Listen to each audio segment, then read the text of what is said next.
Movie की शुरुआत में जापान का टोक्यो सिटी दिखाया जाता है जो रात में भी जगमगा रहा है। एक बिल्डिंग में योशियुकी नाम का एक आदमी अपने ऑफिस में रात तक काम कर रहा होता है। अगले शॉट में उसके घर पे एक बैग डिलीवर किया जाता है। उसकी पत्नी मित्सु बैग खोलती है तो उसमें उसके मायके से फ्रेश फिश आई होती है। वो अपने पिता को फोन करती है तो उसके पिता कहते हैं कि बेटी फिश बहुत फ्रेश है, तुम इसे ग्रेवी में डालोगी तो बहुत ही टेस्टी बनेगी। और बताओ तुम दोनों बच्चों के लेकर गाँव कब आ रहे हो? जल्दी आएंगे पिताजी। ये कहकर वो अपनी बेटी यूई को फोन देती है, पर यूई अपने नाना जी से बात नहीं करती और उसे फिश भी पसंद नहीं होता। मित्सु को फिश बनाना भी नहीं आता। वो योशियुकी से मदद मांगती है पर वो आराम से बैठकर टीवी देख रहा होता है और अपनी पत्नी की मदद नहीं करता। मित्सु फिश को फ्रिज में रख देती है और मायके से आया हुआ कैबेज निकालती है। उसमें से एक कीड़ा निकलता है और वो उसे देखकर डर जाती है। इतने में उनका बेटा केंजी मुंह में बर्गर दबाकर अंदर आता है और किसी से एक शब्द भी कहे बिना ही अपने कमरे में चला जाता है। लगता है वो कॉलेज स्टूडेंट है। वो अपने लैपटॉप के आगे बैठता है और तभी उसकी क्लासमेट जो उसकी क्रश भी है वो फोन करती है और क्लास नोट्स मांगती है। वो नोट्स भेजता है और अपनी क्रश की वीडियोस को निहार रहा होता है। दूसरे कमरे में उसकी बहन ऑनलाइन शॉपिंग कर रही होती है और मोबाइल पर ड्रेसेस को स्क्रॉल करके देख रही होती है। तब बैटरी लो आती है और वो फोन को चार्ज पर लगाती है। फिर वो अपने स्कूल फ्रेंड को मैसेज करने लगती है। मित्सु अकेले किचन में काम कर रही होती है और कहती है कि ये बच्चे हमेशा मोबाइल से क्यों चिपके रहते हैं। योशियुकी उसकी बात अनसुनी करके सोने चला जाता है। अगले दिन अलार्म क्लॉक नहीं बजता। 3 बजे से सब कुछ बंद पड़ा होता है। किसी को टाइम का भी पता नहीं होता। करंट न होने की वजह से फ्रिज में रखी हुई फिश सड़ जाती है और मित्सु उसे कचड़े में फेंक देती है। Lights, TV, electric cooker, torch, telephone कुछ भी काम नहीं करता। यूई का फोन स्विच ऑफ हो गया होता है, पर बच्चे अपने स्कूल कॉलेज के लिए और योशियुकी अपने ऑफिस के लिए तैयार होते हैं। मित्सु उनका खाना बनाने के लिए गैस स्टोव चलाती है पर तब तक तीनों बाहर चले जाते हैं। बाहर लिफ्ट भी बंद होती है और तीनों 10वें फ्लोर से नीचे उतरते उतरते थक जाते हैं। यूई स्कूल के लिए निकलती है और केंजी साइकिल में कॉलेज आता है। योशियुकी रेलवे स्टेशन पहुंचता है तो वहां भी कोई ट्रेन नहीं चलती क्योंकि सारी इलेक्ट्रिक ट्रेन होती है। वहां ऑफिस जाने वाले लोगों की खूब भीड़ लगी होती है। अब कॉलेज के रास्ते में केंजी के हेडसेट और ब्लूटूथ ईयरफोन सब ऑफ हो जाते हैं। कुछ लोग टैक्सी से जाना चाहते हैं पर टैक्सी भी काम नहीं करती। टैक्सी क्या, कोई गाड़ी काम नहीं करती। लगता है गाड़ियों की बैटरीज भी ऑफ हो चुकी हैं। मित्सु जो रोज लिफ्ट में कचरा लेकर नीचे डालती थी, बेचारी 10वीं मंजिल से नीचे उतरकर कचरा डालती है और दूसरे फ्लैट वाले कहते हैं कि लगता है करंट आज नहीं आएगी, कैंडल्स खरीदने पड़ेंगे और ये कहकर वे बाजार जाते हैं। मित्सु को भी यही ठीक लगता है, पर अब 10 फ्लोर ऊपर चढ़ के पैसे निकालकर वापस नीचे कौन उतरेगा। यहाँ लगता है कि योशियुकी पैदल ही ऑफिस पहुँच गया था। वहाँ का ऑटोमेटेड डोर भी काम नहीं करता। सब डोर तोड़कर अंदर जाते हैं, पर अंदर जाके करेंगे क्या? कंप्यूटर, फोन सब तो बंद पड़े होते हैं। बच्चों के स्कूल कॉलेज में भी बहुत कम स्टूडेंट्स आए होते हैं क्योंकि बहुत लोगों को ट्रांसपोर्ट नहीं मिला होता। दूसरी ओर सुपरमार्केट में कैंडल खरीदने के लिए भीड़ जमा हो जाती है। ज्यादातर लोग इलेक्ट्रिक स्टोव यूज करते हैं और बिना करंट के वे खाना नहीं पका सकते, इसीलिए वे रेडीमेड फूड आइटम और पानी खरीदने सुपरमार्केट में जमा हुए होते हैं। और टेक्नोलॉजी का खेल तो देखिए, बिलिंग के लिए भी वो अपने क्रेडिट और डेबिट कार्ड्स लेके आए होते हैं। यार करंट के बिना कार्ड स्वाइप कैसे करोगे? जिनके पास कैश होता है वे चीजें खरीद कर चले जाते हैं। ऊपर से जिस गाड़ी में सुपरमार्केट का स्टॉक आ रहा होता है वो भी कहीं रुकी पड़ी होती है और इस वजह से स्टोर की चीजें तेजी से खत्म होने लगती है। ऑफिस में सबको छुट्टी देकर कहते हैं कि जब करंट आ जाएगी तब अपना मुंह दिखाना। रास्ते में योशियुकी एक साइकिल शॉप में जाता है। साइकिल की इंपॉर्टेंस अब लोगों को समझ आ रही थी क्योंकि उसके लिए करंट की जरूरत तो होती नहीं, लेकिन बढ़ती डिमांड के कारण साइकिल का रेट आसमान छू रहा होता है। दुकानदार कहता है सर देर मत कीजिए वरना स्टॉक खत्म हो जाएगा। बेचारा योशियुकी उसे मुंह मांगी कीमत देकर साइकिल खरीद लेता है और उसी में घर पहुंचता है। साइकिल नीचे पार करके सीढ़ियां चढ़ता है। घर जाते जाते बेचारे की पूरी हवा निकल जाती है। अब किसी तरह सब घर आ जाते हैं। उस रात पूरी फैमिली साथ बैठकर कैंडल लाइट डिनर करती है। किचन का सिंक और टॉयलेट फ्लश भी काम नहीं कर रहे होते हैं, लेकिन ड्यूटी का पक्का योशियुकी अंधेरे में भी ऑफिस का काम करता है। इस आदमी के साथ तो मेरी जिंदगी बर्बाद हो गई, ऐसा सोचकर मित्सु बालकनी से आसमान को देखती है। सिटी की लाइट्स के बिना रात का आसमान और भी चमक रहा होता है। बच्चों के पास अब फोन, ब्लूटूथ, हेडसेट, लैपटॉप जैसी कोई भी चीज नहीं होती और कोई रास्ता ना पाकर वे भी बालकनी में आ जाते हैं। अब पूरी फैमिली वहाँ जमा होकर सोचती है कि कल तो करंट आ ही जाएगा, पर दूसरे दिन भी करंट नहीं आता। वॉशिंग मशीन की जगह मित्सु सारे कपड़े धो रही होती है और वो भी बहुत कम पानी में। योशियुकी ऑफिस जाता है तो बॉस सबसे पहले कहता है यहाँ क्या मैंने पावर प्लांट खड़ा किया है, घर चले जाओ, जब घर में करंट आए तभी आना। योशियुकी को घर पर रहने की आदत नहीं होती, इसीलिए वो घूमने निकलता है। तभी एक लड़का उसकी साइकिल पर बुरी नजर डालता है। अब योशियुकी उसको भगा देता है। केंजी अपने क्रश के घर जाता है तो वो बोरिया बिस्तर बांधकर फैमिली के साथ कहीं जा रही होती है। वे बताते हैं कि यहाँ खाने पीने का कोई इंतजाम नहीं है, इसीलिए हमें शहर छोड़कर जा रहे हैं। यहाँ घर में पानी नहीं होता और मित्सु पास के वाटर टैंक पे जाती है। वहाँ लंबी लाइन लगी होती है, लेकिन बिना करंट के बोरवेल से पानी कैसे निकलेगा भाई। वो लोग भी बेबस होकर लोगों को खाली हाथ लौटा देते हैं। योशियो के कुछ पैसे निकालने बैंक में जाता है क्योंकि एटीएम भी बंद पड़े थे। वहाँ बहुत भीड़ होती है, कंप्यूटर्स तो काम करने से रहे तो अकाउंट डिटेल्स कैसे देखेंगे। बैंक वाले कहते हैं कि भाइयों और बहनों, घर जाकर अपनी पुरानी पासबुक लेकर आओ, अगर उसमें बैलेंस है तो ही आपको पैसे मिलेंगे। अब बैंक वाले भी ऐसे थोड़ी सबको पैसे दे सकते हैं। वहाँ का माहौल देखकर आपको नोटबंदी का वक्त जरूर याद आया होगा, जब हमने लाइन में लगकर बैंकों में अपने सारे पैसे जमा किए थे, पर जब पैसे निकालने गए तो 5,000 या 10,000 दिए जाते थे। वैसा ही माहौल यहाँ भी होता है। इस भीड़ में योशियुकी की ऑफिस की फाइल गिर जाती है और उसको समेटने के चक्कर में वो लोगों की मार खाता है। इस तरह एक हफ्ता गुजर जाता है। क्या सिर्फ टोक्यो में करंट नहीं है या फिर पूरी दुनिया का यही हाल है? और अचानक करंट सप्लाई इस तरह से बंद कैसे हो गई और कितने दिन ऐसा चलेगा, इसकी इंफॉर्मेशन किसी को भी नहीं होती। सोचिए अगर आपके पूरे शहर या गाँव में अचानक करंट बंद हो जाए तो आप क्या करेंगे? दूसरे शहर में किसी को फोन करके पूछेंगे कि वहाँ क्या हाल है, पर यहाँ मोबाइल, ब्लूटूथ, टीवी, इंटरनेट सब कुछ बंद हो जाए तो आप क्या करोगे दोस्तों? दूसरी जगह क्या हो रहा है इसकी कोई खबर नहीं रख पाएंगे। ऐसी हालत में टोक्यो के लगभग सभी लोग अपना सामान बांधकर पास के शहरों में जाने लगते हैं। अपार्टमेंट्स में रहने वाले बुजुर्गों की मदद के लिए कोई नहीं आता, उनके खाने पीने का कोई इंतजाम नहीं होता और वे एक एक करके मर रहे होते हैं। आखिरी में योशियुकी की फैमिली भी शहर छोड़कर मित्सु के मायके जाने का फैसला करती है। बच्चे गांव नहीं जाना चाहते, पर और कोई रास्ता न पाकर वे अपनी जरूरत की चीजें पैक कर लेते हैं। फ्लाइट की टिकट्स के लिए योशियुकी अपने पूरे पैसे निकालता है, फिर भी पैसे कम पड़ जाते हैं। तब मित्सु किचन के सारे डब्बे खोलकर उनमें से पैसे निकालती है। उतना पैसा देखकर पूरा परिवार शॉक हो जाता है। देश चाहे जो भी हो, हर फैमिली में औरत ही पैसे बचा कर रखती है जो बुरे वक्त में पूरे परिवार के काम आता है। वे अपनी चीजें पैक करते हैं और तीनों साइकिल में वहाँ से निकलते हैं। मित्सु धूप से बचने के लिए सनग्लास लगाती है और केंजी हीरे जवाहरात की तरह अपने मोबाइल को संभाल कर रखता है। यूई इस हालत में भी मेकअप करना नहीं भूलती। योशियुकी मित्सु को साइकिल पर बैठाकर एयरपोर्ट की ओर जाता है। बहुत दिन बाद वे इस तरह अकेले बाहर निकले होते हैं और रास्ते में वे देखते हैं कि सब्जियां सोने के भाव बिक रही होती हैं, क्योंकि बिना पानी की खेती नहीं हो रही थी और मार्केट में पड़ी भी थोड़ी सी सब्जियां भी बहुत ही महंगी बिक रही थी। मित्सु एक दुकान से वाटर बोतल्स का एक बॉक्स खरीद लेती है। पैसे बहुत ज्यादा लगते हैं पर फिर भी वो खरीद लेती है, पानी की जगह पैसे नहीं पी सकते हैं ना। फिर रास्ते में वे एक जगह रुककर घर से लाया हुआ खाना खाते हैं। यूं ही सब्जियों को छूती भी नहीं। पब्लिक टॉयलेट्स की हालत देखकर बच्चे पार्क में झाड़ के पीछे जाते हैं। फिर वे एयरपोर्ट पहुँचते हैं। आगे भी क्या बताने की जरूरत है, फ्लाइट सारी बंद पड़ी होती है। फ्लाइट्स के पास आते लोगों को पुलिस मारकर भगा रही होती है। अब ये लोग कई गुना ज्यादा पैसे देकर पास के एक होटल में ठहरते हैं। डिनर के वक्त योशियुकी सोचता है कि किसी तरह गांव पहुंचकर अपनी फैमिली को वहीं सेटल करना है। अब योशियुकी फैसला करता है कि बाय रोड ही उस गांव तक जाना पड़ेगा, पर रास्ते में कई शहर और गांव पड़ते हैं, उनमें भी कई प्रॉब्लम्स होंगी, पर हमें उन सबको फेस करना है। इस तरह वो सबको समझाता है। यूई जिद करती है कि उतनी दूर और वो भी साइकिल पर, नो चांस, आप मुझे वापस घर छोड़ दीजिए। लेकिन घर में क्या रखा है, ऐसा सोचकर वो मान जाती है। अगले दिन वे अपनी जरूरत की चीजें इकट्ठा करते हैं। बच्चे एक सुपरमार्केट में घुसते हैं जहां कोई नहीं होता।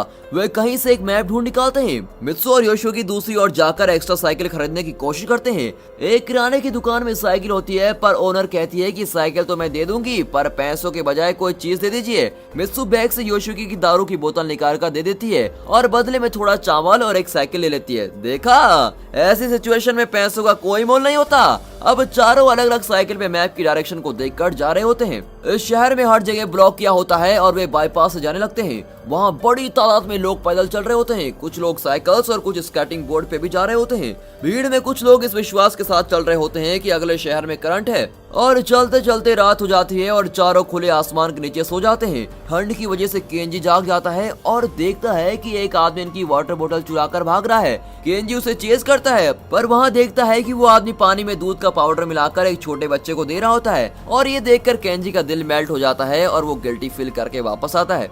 दूसरे दिन इनके रास्ते में 2 किलोमीटर का एक लंबा टनल आता है। टनल के अंदर नाम की भी रोशनी नहीं होती। अंधेरे में टनल को पार करने के लिए एक एक्सपर्ट की जरूरत होती है।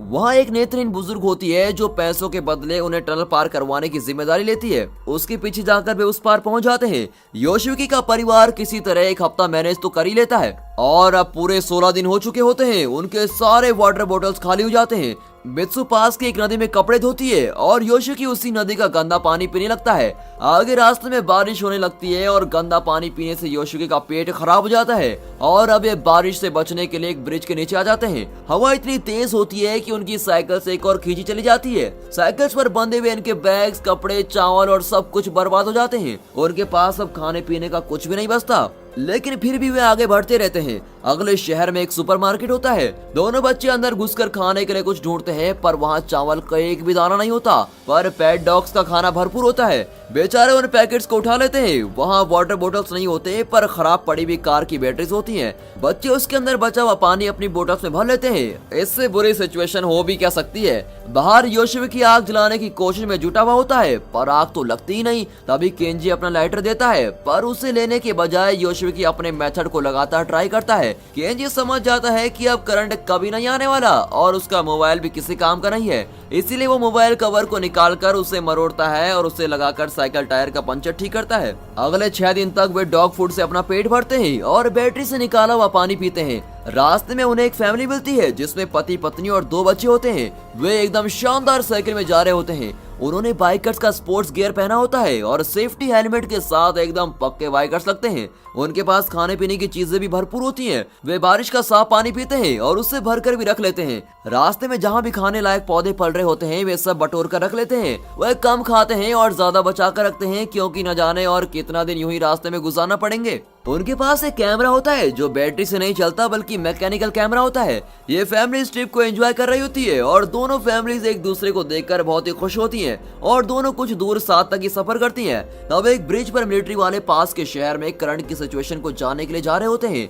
एक मोड़ पर नई फैमिली अपने गांव का रास्ता पकड़कर चली जाती है और योशिकी की फैमिली करंट वाले शहर की तलाश में आगे बढ़ती है। उस नई फैमिली को देखकर योशिकी को थोड़ी जलन हो रही होती है, क्योंकि वे थोड़ी चीजों में इतने खुश नजर आ रहे थे। इसीलिए उनके जाने से योशिकी को जरा तसल्ली होती है। योशिकी को डर भी रहता है कि मैं एक छोटी सी आग भी जला नहीं पाया तो अपनी फैमिली को इस मुश्किल समय में कैसे बचाऊंगा। अब बच्चों के कपड़े गंदे हो गए होते हैं, पर वे उन्हीं कपड़ों में अगले शहर पहुंचते हैं। वहां जाकर पता चलता है कि वहां भी करंट नहीं है। लोगों की बात मानकर वे इतनी दूर बेकार ही आ गए थे। केंजी योशिकी पर चिल्लाता है कि यार डैड, आप तो बड़े सपने दिखा रहे थे कि यहाँ करंट है, कहाँ है करंट। फिर मित्सु दोनों के बीच सुलह करवाकर वहाँ से आगे ले जाती है। आगे एक एक्वेरियम होता है जहाँ बहुत ही भीड़ होती है। वहाँ एक्वेरियम की मछलियाँ और कीड़ों को लोग पकाकर बेच रहे होते हैं। योशिकी की फैमिली भी लाइन में लग जाती है, पर जब उनकी बारी आती है तो सब कुछ खत्म हो जाता है। योशिकी उनके पैर पकड़ लेता है कि कम से कम मेरे बच्चों को कुछ खाने को तो दे दो, पर भूखे लोगों ने वहाँ के बर्तन भी चाट कर साफ कर दिए होते हैं। अब उनके पास पानी भी नहीं होता और वे जान हाथ में लिए आगे बढ़ते हैं। अब पावर कट के 67 दिन हो चुके हैं और लगभग जान ही निकल चुकी होती है सभी की। अपनी साइकिल्स के साथ वे एक खेत में पहुंचते हैं और सिकुड़कर गिर जाते हैं। तभी उन्हें एक सफेद सुअर दिखता है। मित्सु बैग से एक रस्सी निकालता है और उसे लेकर योशिकी सुअर के पास जाता है और उसको पकड़कर मार डालता है। अब उसे काटेगा कौन? मित्सु को तो फिश बनाने भी नहीं आती और ना ही ठीक से पकाना आता है। तभी वहाँ एक बुजुर्ग किसान आता है और वो उन्हें पानी और खाना देता है। यूई जो फिश नहीं खाती थी वो यहाँ दबा दबा कर सुअर का मांस खा रही होती है, पर खाने से पहले उन्होंने प्रॉमिस किया होता है कि खाने के बदले में वे बुजुर्ग के लिए कुछ काम जरूर करेंगे। अब वहाँ पैसों का कोई काम नहीं था। पैसा नाम की चीज जब नहीं थी तो इसी तरह दुनिया चलती थी। काम करके पैसे नहीं बल्कि जरूरत की चीजें दी जाती थी। बुजुर्ग उन चारों को सुअर काट कर उसका मांस धूप में सुखाने का काम देता है और वे बड़े खुशी से वो काम करते हैं। फिर वे चूल्हे पर एक बड़ा बर्तन रखकर पानी गर्म करते हैं। बुजुर्ग नहाकर उन्हें भी नहाने को कहता है और 2 महीने बाद गर्म पानी से नहाकर उन्हें स्वर्ग जैसा नजर आता है। बुजुर्ग सबको नए कपड़े देता है और कहता है कि ये कपड़े मैंने अपने बेटे और उसके परिवार के लिए खरीदे थे। वे अमेरिका से आने वाले थे पर नहीं आए। उसकी बात सुनकर मित्सु को अपने पिता की याद आने लगती है और वो योशिकी का हाथ पकड़कर सो जाती है। उस रात सब बहुत ही गहरी नींद में मस्त तरीके से सोते हैं। ये खेत और उसके आसपास की जगह ऐसी बुजुर्ग की है। उसने इलेक्ट्रिक फेंस लगा रखी होती है, पर अब तो करंट ही नहीं था। इसीलिए बुजुर्ग योशिकी की फैमिली से कहता है तुम्हें उन सुअरों से इस खेत को बचा कर रखना होगा। अगर सुअर अंदर आ जाएं तो उसे पकड़ना भी होगा। इस तरह वे कुछ दिन वहाँ रहते हैं और बुजुर्ग के काम में मदद करते हैं। बुजुर्ग उन पर और खुद पर रहम खाकर कहता है कि तुम लोग चाहो तो हमेशा के लिए यहीं रुक सकते हो। मुझे भी एक फैमिली का साथ रहने को मिल जाएगा और बड़ा ही सुकून लगेगा। तब योशिकी बताता है कि वो अपनी फैमिली को मित्सु के पिता के पास ले जाना चाहता है। बुजुर्ग कहता है कि अच्छी बात है, तुम मेरे जैसे एक बुजुर्ग से मिलने जा रहे हो। फिर वो उन्हें सुअर का मांस देता है जो उन्होंने नमक डाल के धूप में सुखा रखा था। ये 1 हफ्ते तो चलेगा। वो उन्हें और भी फूड आइटम्स पैक करके देता है और और रास्ते के खर्चे के लिए पैसे भी देता है। वे बुजुर्ग से विदा लेकर 3 दिन साइकिल पर ट्रैवल करते हैं। अपने मैप के भरोसे वे आगे जाते हैं तो वहाँ एक नदी बह रही होती है। अब वे सोचते हैं कि इसको पार कैसे करें। तब योशिकी अचानक आसपास पड़ी हुई लकड़ियां इकट्ठा करता है और पूरी फैमिली मिलजुट कर एक बोट तैयार करती है। फिर थोड़ा सामान उस पर रखकर और खींचते हुए वो पार पहुंच जाते हैं। योशिकी और केंजी साइकिल लेने वापस आते हैं। इतने में तेज बारिश होने लगती है और हवा भी तेज हो जाती है। दोनों साइकिल लेकर वापस आ रहे होते हैं कि नदी का बहाव बढ़ जाता है और लकड़ियां बिखरने लगती है।